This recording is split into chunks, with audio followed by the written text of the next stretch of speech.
Assalamualaikum, selamat pagi Mbak. Waalaikumsalam, pagi. Baik, perkenalkan Mbak, saya Dian, saya mahasiswi dari Universitas Aisyah Jakarta, Prodi Keperawatan. Sebelumnya kalau boleh tahu dengan Mbak siapa?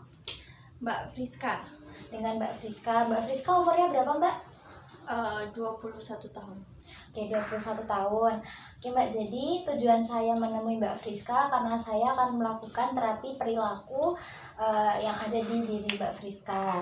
Nah, sebelumnya ini di sini saya sudah ada kertas ya Mbak. Silahkan mungkin kita langsung mulai saja.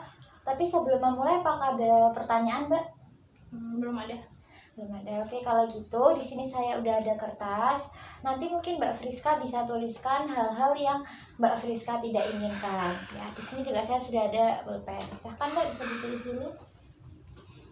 Hal yang tidak diharapkan ya. Ya.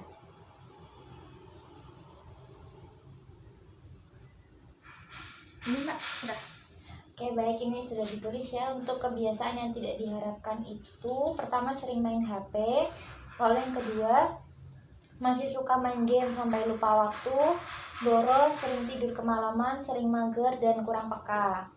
Oke, ini kan di sini ada 6 ya Mbak kebiasaan yang tidak diharapkan. Nah, mungkin sekarang Mbak Friska bisa tuliskan hal-hal yang Mbak Friska harapkan dari kebiasaan-kebiasaan yang tadi tidak diharapkan Mbak Friska. Silahkan Mbak. Di sini ya Mbak. Ya.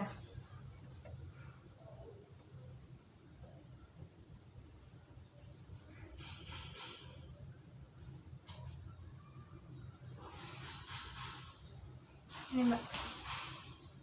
Oke, baik, ini sudah ditulis semua ya Mbak ya, untuk hal-hal yang diharapkan.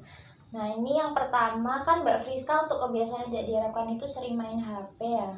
Oke, di sini Mbak Friska hal yang diharapkan bisa produktif dan jarang main HP. Ya, ini sudah benar ya Mbak ya. Mungkin untuk frekuensi bermain HP-nya bisa dikurangi. Semisal dalam waktu sehari itu frekuensi bermain HP-nya itu di saat-saat semisal dalam sekali main cuma 10 menit atau cuma berapa menit saja, mungkin bisa lebih diatur waktunya supaya kegiatan kita lebih produktif. Jadi atau mungkin Mbak Friska mau bikin kayak semisal nih dalam satu hari jadwal kegiatannya mau ngapain aja, terus jam main HP-nya jam berapa menit kayak gitu, bisa lebih diatur waktunya.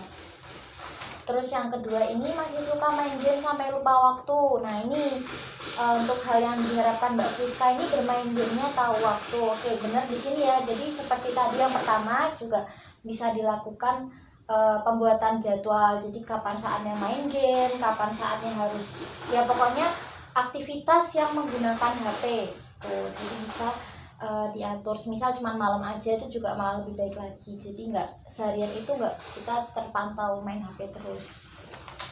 Terus yang ketiga ini Mbak Friska juga menulis boros. Nah, untuk boros ini harus lebih hemat lagi ya Mbak di sini Mbak Friska nulisnya, karena emang kita harus mengatur pengeluaran kita dari ini mungkin kita bisa bagi-bagi uangnya mau berapa gitu.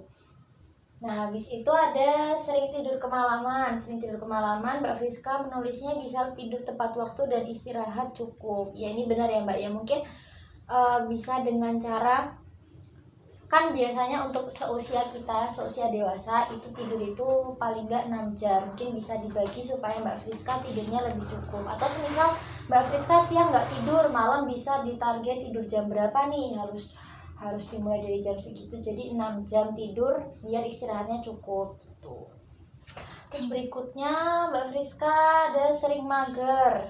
Nah, sering mager ini Mbak Friska menulis untuk hal yang diharapkan lebih semangat menjalani hari dan tidak mager.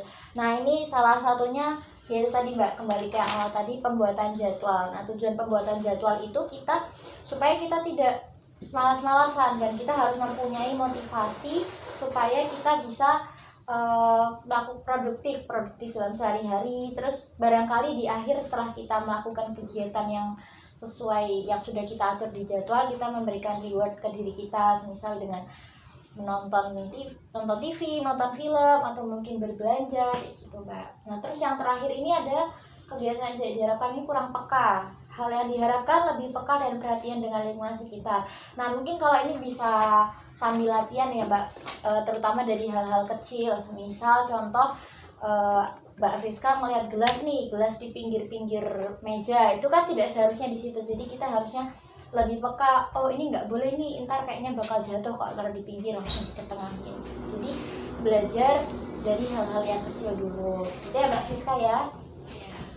Oke baik, dari terapi perilaku ini apa Mbak Friska ada yang ingin disampaikan atau ditanyakan? Saya belum ada sih Mbak, sudah paham sama yang Mbak solusiin tadi.